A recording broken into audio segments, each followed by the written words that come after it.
आज इस वीडियो में हम बात करेंगे प्लांटर fasciitis के हवाले से। अगर आपको भी ज़्यादा देर बैठे रहने के बाद या फिर ज़्यादा देर चलने के बाद या फिर जब आप सुबह सवेरे उठते हैं और आपके लिए ज़मीन पर पहला कदम रखना वो बहुत ज़्यादा मुश्किल हो जाता है, क्योंकि आपको अपनी हील में और ख़ास तौर पर आपको अपने पाँव के नीचे पेन का सामना करना पड़ रहा है।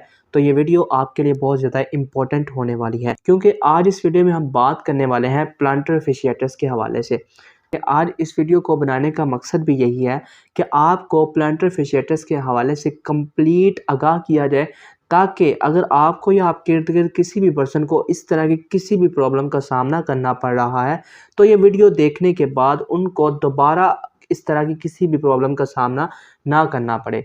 तो इसलिए आप इस वीडियो को स्टार्ट से लेकर एंड तक देखें, ताकि किसी भी किस्म की कन्फ्यूजन जो है वो आपके माइंड में बाकी ना रह सके। सबसे पहले हम डिस्कस करते हैं कि प्लांटर fascia क्या होता है।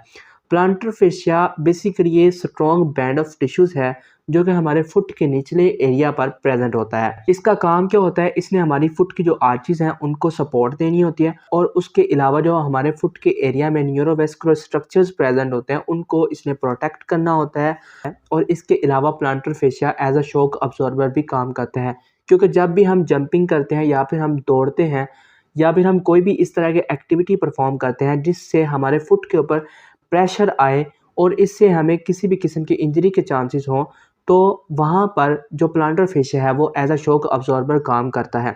नेक्स्ट हम डिस्कस करते हैं काजेज़ ऑफ प्लांटर fasciitis। जिस तरह हमने अभी डिस्कस किया कि जो प्लांटर fascia है ये स्ट्रॉन्ग बैंड ऑफ टिश्यूज़ है जो कि हमारे फुट के निचले एरिया पर प्रेजेंट होता है। जब भी इसके ऊपर स्ट्रेस आता है तो यहाँ पर माइक्रो ट्रॉमास होते हैं, और ये जो माइक्रो ट्रॉमास होते हैं ये इन्फ्लेमेशन का सबब बनते हैं, और इस वजह से प्लांटर fasciitis जो है वो हो जाता है। नेक्स्ट हम जिस काज को डिस्कस करने लगे हैं वो फ्लैट फुट। ऐसे लोग जिनकी आर्चीज़ जो है वो नॉर्मल नहीं होती, फ्लैट फुट होते हैं, तो ऐसे लोगों में भी हमें प्लांटर fasciitis जो है वो बहुत ज़्यादा देखने को मिलता है। और ऐसे लोग जिनकी आर्चीज़ जो हैं वो नॉर्मल से ज़्यादा बनी होती हैं, तो ऐसे लोगों में भी हमें प्लांटर fasciitis जो है वो देखने को मिलता है। ऐसी फीमेल्स जो कि ज़्यादातर हाई हील पहनती हैं, तो ऐसी फीमेल्स के अंदर भी प्लांटर fasciitis के डेवलप होने के चांसेस बहुत ज़्यादा बढ़ जाते हैं। और ऐसी फीमेल्स जो कि ज़्यादातर हाई हील का इस्तेमाल करती हैं, उनके अंदर प्लांटर fasciitis होता है, क्योंकि उनका प्लांटर fascia जो है वो मुसलसल स्ट्रेस में रहने की वजह से वहाँ पर माइक्रो ट्रॉमास हो जाते हैं, और ये जो माइक्रो ट्रॉमास होते हैं ये इन्फ्लेमेशन का सबब बनते हैं, जिस वजह से ऐसी फीमेल्स के अंदर प्लांटर fasciitis जो है वो बहुत जल्दी डेवलप हो जाता है। नेक्स्ट ऐसे लोग जिनका वज़न बहुत ज़्यादा होता है, तो ऐसे लोगों के अंदर भी हमें हील पेन या फिर प्लांटर fasciitis जो है वो देखने को मिलता है। तो ये हैं वो काजेज़ जिनकी वजह से प्लांटर fasciitis जो है वो डेवलप होता है। नेक्स्ट हम डिस्कस करते हैं sign and symptoms of plantar fasciitis।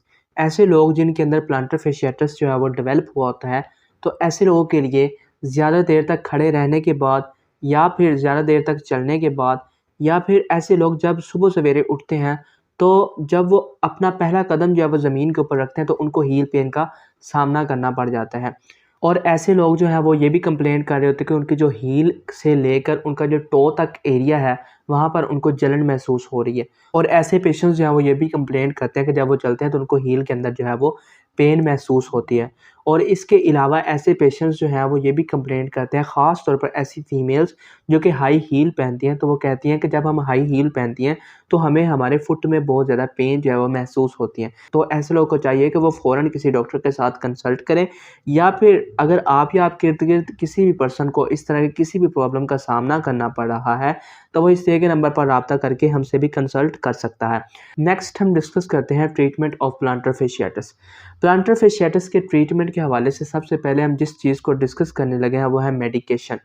Medicines में हम एनसिड्स का इस्तेमाल करते हैं जो कि इन्फ्लेमेशन को भी कंट्रोल करती हैं और उसके साथ साथ पेन को भी कंट्रोल करती हैं। लेकिन मेडिसिन जो है वो इसका प्रॉपर ट्रीटमेंट नहीं होता।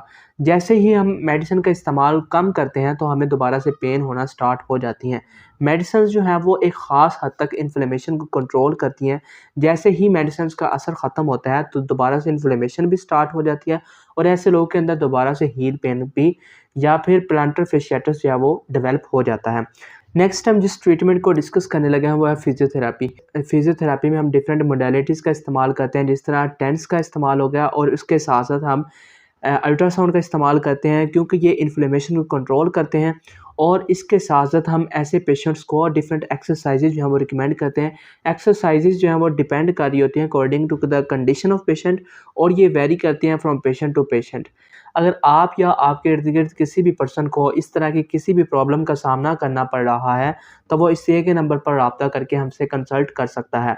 आज इस वीडियो में हमने प्लांटर fasciitis के हवाले से इन डिटेल डिस्कस किया।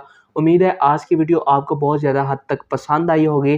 Thank you so much for watching this video. Please like, subscribe and share my YouTube channel. Thank you so much.